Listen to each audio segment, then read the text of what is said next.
Hi everyone, and Sawadee Ka. My name is Sue Delorbe, and I am Thai on my mother's side, and I wanted to take the time today here in March and share with you how to make drunken noodles, or a version of drunken noodles that you can modify in your home based on your dietary needs. I will be coupling snippets of the process as well as the ingredients and the actual cooking to make the video a lot shorter for your personal use. Thank you, and I look forward to sharing a homemade Thai recipe from my mother, Tong Kom Juik Long from Korat, Thailand. Let's get started. As you can see with Thai food, we like to use a lot of vegetables. And the great thing about Thai food is you can pretty much use any type of vegetable you have in the refrigerator, whether it be carrots or chopped celery, for example. You can use meats such as chicken, beef, or pork. You can go pescatarian with fishes and shrimps. And then there's, of course, many vegetarian options with Thai food. For this particular dish, Pad KeeMow or Drunken Noodles, I have chosen local Kroger and Tom Thumb stores just to show how readily available these ingredients are.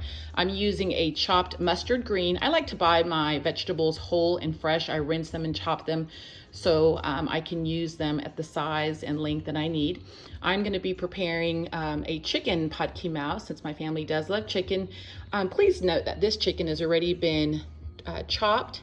Then I seasoned it and I blanched it in boiling water, and I left it probably in the boiling water for about a minute and a half. That way it's just slightly undercooked so it will retain its moisture and be tender after I stir fry.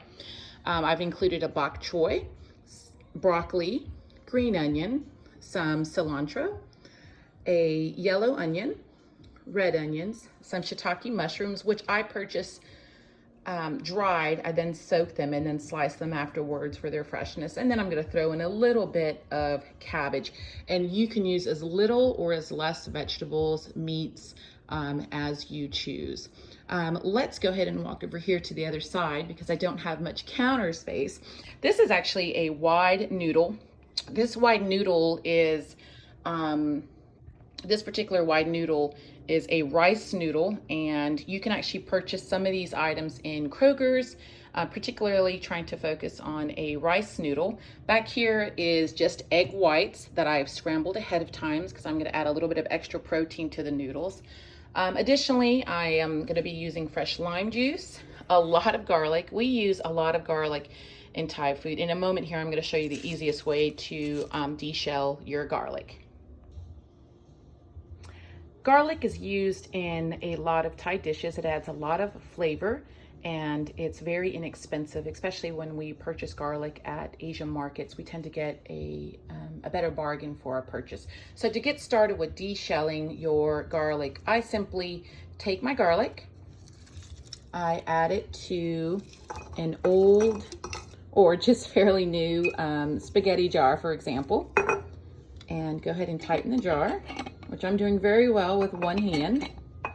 And you are going to shake this jar until all of the cloves are unganned. And after shaking and degowning or ungowning the garlic, I'm going to go ahead and pour this out. You can actually see how the garlic actually has now been removed from its skin, and it is ready to go. So go ahead and chop your garlic up fine, and we're going to be using it in the oil that we have prepared in our wok. A standard handheld wok.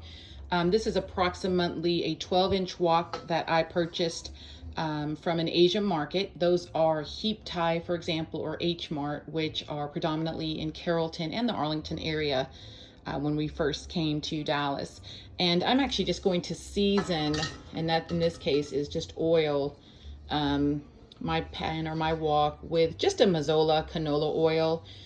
You can use a vegetable oil, sunflower, or even a peanut oil. Sometimes I do use an olive oil just to stir fry vegetables, but just keep in mind that olive oil tends to burn. It heats up quickly and it will burn your vegetables out a lot easier. So again, I'm just using a Mazola canola oil. So I've actually seasoned my wok, and I'm going to drain some of this excess oil before preparing my dish. So very carefully, just pour in the center of the oil, and you will immediately start to see the eggs will start to cook immediately. That's beautiful. You noticed I was a little careful when pouring, because in case you get any eggshell in your bowl, it'll actually settle to the bottom. Using some of my cooking instruments, these are actually large Asian cooking spoons. Just to give you an idea of how large they are, I'll give you a standard steak knife that you have at home for dinner. It is approximately, I would say, about 12 inches, and I have several large cooking spoons as well. So I'm going to go ahead and make sure my eggs aren't burning. I'm going to go ahead and lift the bottom of my eggs. Always just lift and bounce. We don't want to overcook our eggs. We want to keep them fluffy and beautiful. So I'm just going to slowly allow them to cook before I lift again.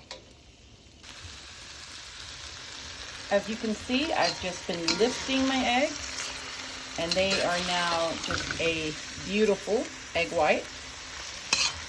And I don't want to cook them all the way, so I'm going to remove my egg whites to the side. You can see that garlic that I prepared earlier. So just remove my beautiful fluffy egg whites, because I was only lifting. I wasn't attacking them or jabbing them in the middle. I just cooked, lifted, let them cook, and lifted. This will make your eggs nice and moist, adding a lot of flavor to your dishes if eggs is part of your recipe. Absolutely love that sound. Okay. And I'm going to immediately, just to kind of give you some idea in the kitchen here, most Asians have two things in their kitchen. We have a rice pot, which my rice pot is actually right over here. And I keep enough that I can have 2 servings at any given time. This is actually a sticky rice maker that I use as well. My kids love the sticky rice.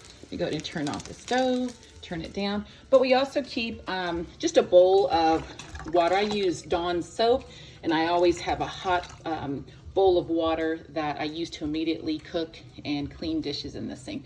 So I'm going to really quickly grab this wok just to show you how easy it is to rinse and go, rinse and go. Or as my mother says, clean as you go. I always have a very clean kitchen when I'm cooking. And in restaurants, these woks are set up where we actually had a faucet right over our wok station. Okay, go ahead and get started by using your onions. You may have used some yellow onions or some sweet onions. Don't be afraid of your pan. And adding my onions. I like to just push away. You can see I actually have some shell here from some of my red onions, but it'll add some more flavor. But in cooking, if there's never any smashing, there's no attacking, just push, lift, push, lift, push, and lift. Same thing with the eggs. We're pushing and we're lifting. Pushing and we're lifting. The pan in the back is actually one of my cooking pans from the restaurant. It's not only leverage for my wok, so it has something to rest on, but it's also another great way that you can have chicken stock in the rear or any water that you may want to use, or also cooking your utensils while you're cooking. Please be wary, of course, I just dipped my spoon in water and then I'm cooking with oil. So some of that water will splash on you. So once you've sauteed your onions, okay, and they don't need to caramelize, so we don't need them brown. I'm just going to make a little bit of room in the middle here, a little belly button, and I'm going to turn the heat up, and we are going to add our garlic. It's really important when cooking with garlic that you pay close attention. Garlic will release a wonderful smell, but it also will burn very easily. So let's go ahead and make sure that our garlic is at the bottom, in the middle of the pan, because it does take a while for it to cook, but once it does heat up, it cooks very quickly. So we want to release the flavors of the garlic. They'll be released into our food, but we don't want to burn the garlic. Lift, lifting, lifting. Okay, and I'm going to go ahead and let this cook for about 2 minutes. The onions and the garlic have been cooking for about 2 minutes. There's a nice little light golden brown on the garlic and the onions. So here's the fun part. All that prep and all that work you did will start to come together. This video may seem extended, but once you've prepped to prepare this dish, it takes me probably 7 or 8 minutes to put this all together, and that includes the noodles and serving the food. So the very next thing I want to do is I do want to include some of my meat. I did blanch and prepare a lot of extra meat because I like to set it aside for future meals. So I'm going to go ahead and, using my hand because I'm feeding my family, I'm going to go ahead and add chicken. I'm just going to put about 2 cups of chicken into my dish. Okay, and let me grab my spoon, which has been sitting back here in the water, which keeps it clean. Clean in the sense that it just keeps some of the food build up off the spoon. And I'm going to let the chicken cook with the onions and the garlic.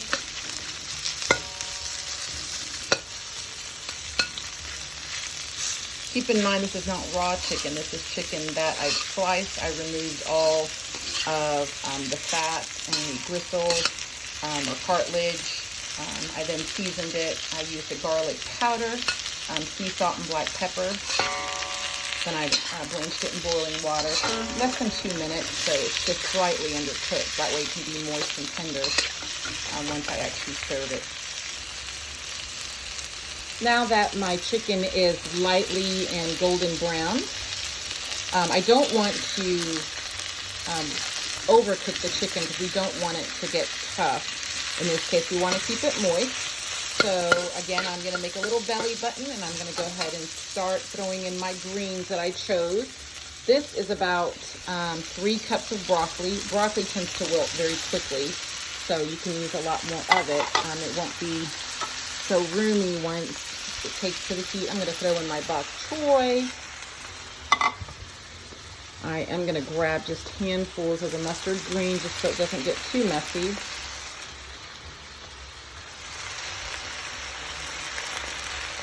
And you can use mustard greens, turnip greens, collard greens. If they're a little brown around the edges, they're going to have even more of a sweet flavor, so don't hesitate to use them. And I love to clean as I go. These are just some bowls I once found at Walmart, and I absolutely love them, and I can't find them anymore. So if you noticed, when I cook and in between cooking, I just clean as I go. It's just something that was taught from my mother from Thailand, clean as you go, so I can just keep cooking. All right, so now we're gonna go ahead and just carefully stir fry. Remember, the process is just to lift. Keep in mind, I am doing this with one hand, so you can actually use a spoon on the other hand to lift as well. Now here's the trick. Remember at the bottom we have the onion, the garlic, the chicken. Now I just added all these vegetables. Okay, while we're letting them heat, I'm going to go ahead and take and add a little bit of water. Once again, I'm using another coffee carafe. Very interchangeable utilitarian tool. I'm going to add a little bit of water, so that's probably about 1 teaspoon, 2 teaspoons, 3 teaspoons. I hardly measure anything. The only time I ever measure is when I bake, and I'm not a baker. If you're a baker, congratulations. So now that I have water at the bottom of my pot, and you can see it's not even much because I can't see it, it's going to help with cooking and breaking down my vegetables. And as you can see, these are breaking down very quickly.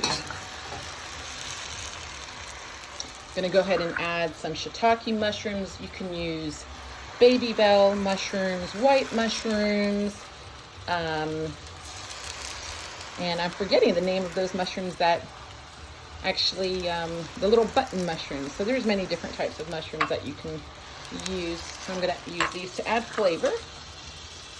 Okay, and then I'm going to go ahead and add a little bit of cabbage. I'm embarrassed because this epidemic, I haven't been able to get a manicure, but at least there won't be any nail polish in my food. So let me go ahead and just add the rest of that chopped cabbage, and that was about 2 cups of cabbage as well. On the side here, I just saved the cilantro, the green onion, and the red onion because I'm going to use it pretty much to garnish and cook last at the end just because they cook very quickly, but it'll make your dish very beautiful. Let me go ahead and bring this wonderful plate of egg, if y'all remember the fluffy eggs. See a couple of veggies there. And we're going to stir fry away. Found my daughter, and she is helping me out here so I can actually cook with 2 tools. I tend to like to use a wider tool and then a spoon to help me lift and grip, push and pull. You can see this is absolutely beautiful. So we don't want the vegetables to wilt too much because then they'll start to get kind of soggy. So let's go ahead and push our vegetables to the side. I'm going to go ahead and add that beautiful fluffy eggs that we prepared earlier. Go ahead and start with half of them. And just move those eggs around throughout the vegetables. Remember, we're never attacking our food, we're just lifting. Lifting and stirring. Stir fry. Now that our vegetables are sauteed, I'm going to actually move about half of this vegetables to a bowl just so I can go ahead and get my noodles started and have a little bit of room in my wok. But I want the flavor of some of the food to remain in the wok. So I've removed about half. Grab some of these bigger broccoli pieces because they tend to take a lot of the room. And let's go ahead and once again, let's create our belly button. Okay, and I'm going to turn my heat up very high. Let's go ahead and set my cooking spoons right behind me. And I'm going to add a little bit of water to the center of my wok. I'm going to let it boil, which will come to a boil quite quickly. And I have my noodles ready. So these are noodles, and again, once again, rice sticks, and you can get a medium-sized rice stick, or you can get a wide. Pad KeeMow tends to be more of a wide, and then I just soak these for about an hour in a bucket, which gives them a soft texture and makes them ready to cook with. Now that the water is boiled, I'm going to put my servings of noodles. I need to make 4 servings for my family. So that's about 3 ounces per serving, 8 ounces being a pound. It's great for leftovers. So let me go ahead and add all my noodles. Grab my cooking spoons and the pot of water in the rear, making them easy to cook, keeping them from getting hot. And I'm going to, again, lift, pull, and push. Lift, pull, and push. Never attacking your food, just lifting, pulling, and pushing. It keeps the vegetables, your eggs are still nice and fluffy. And I'm gonna allow the noodles to cook. This will probably cook for about 3 to 4 minutes, getting soft very quickly. I'm gonna go ahead and add a little bit more water because the water is gonna boil, allowing the noodles to get soft. The noodles are nice and soft. I kept adding water to the wok as I was cooking my noodles because the water was immediately boiling and therefore softening the noodles. I've re-added the remainder of the vegetables, and now we're going to add our sauces. I highly recommend a Golden Mountain sauce, which you can actually order online. And this is a soybean sauce with no MSG, and as you can see, it's also gluten-free. I highly recommend not using an MSG product, which is a monosodium glutamate, which when you do use it, you will automatically be able to tell because your blood pressure will go up. And so I'm just going to go ahead and sprinkle some of this Golden Mountain sauce, surface level, covering my noodles. So again, I don't measure anything when I cook. It's a lot of it's by taste, and then just after 20 years of cooking. So I would say that's probably about six tablespoons of Golden Mountain sauce. Good luck. I'm also going to then add a fish sauce. This is a Lucky fish sauce. Before you say you don't like fish sauce, if you love pad thai, you love fish sauce because they use a lot of fish sauce in pad thai alongside tamarind sauce. So once again, I'm gonna add, for 4 servings, about 6 tablespoons of fish sauce, just to cover my vegetables and noodles. And then I'm gonna add just a little bit of oyster sauce, just to kind of thicken the sauce. This again is a no MSG product. And you can also use a hoisin sauce, which you tend to see on the tables at a lot of Vietnamese restaurants, for examples. And this will kind of give it the little brown coloring, a little bit of flavor. It can be a little pungent, a little bit salty. So I'm just shaking this, just adding, I'd say about 3 or 4 tablespoons, just to give it some color, and just twist the bottle and turn just to catch that drip. Is one of the things that we really enjoy in Thai food is lime juice. And by simply using this wonderful lime and lemon juicer, it's about $5 in the store, and I just wanted to show how easy it is to extract and get fresh lemon and lime juice. I like to add a lot of lime juice, as well as just a little bit of sugar. You can use table sugar, a palm sugar, just to kind of to season the food, just to take a little bit of bite off the salty edge from the different brown sauces, for example. So at most I'm sprinkling this very carefully. That's probably just about a teaspoon of sugar. You can use other sweeteners as needed, and then I'm going to sprinkle the lime juice on top. And again, I'm just using half of a small lime to add just that pop to my KeeMow. Serve it right in the middle of my dish. And then we're going to go ahead and garnish. I put a little bit of dried chili pepper to the side, add a little fresh Thai chilies, adds a little bit of color and a little bit of fun and formality to the dishes, for example. And I'm just gonna garnish with some cilantro, some red onion, just to add some more pop and color, plus flavor. I love red onion. We use a lot of red onion and vinegar and cucumber in a lot of our dishes too. Some fresh green onion, and of course lots and lots of lime to garnish our meals.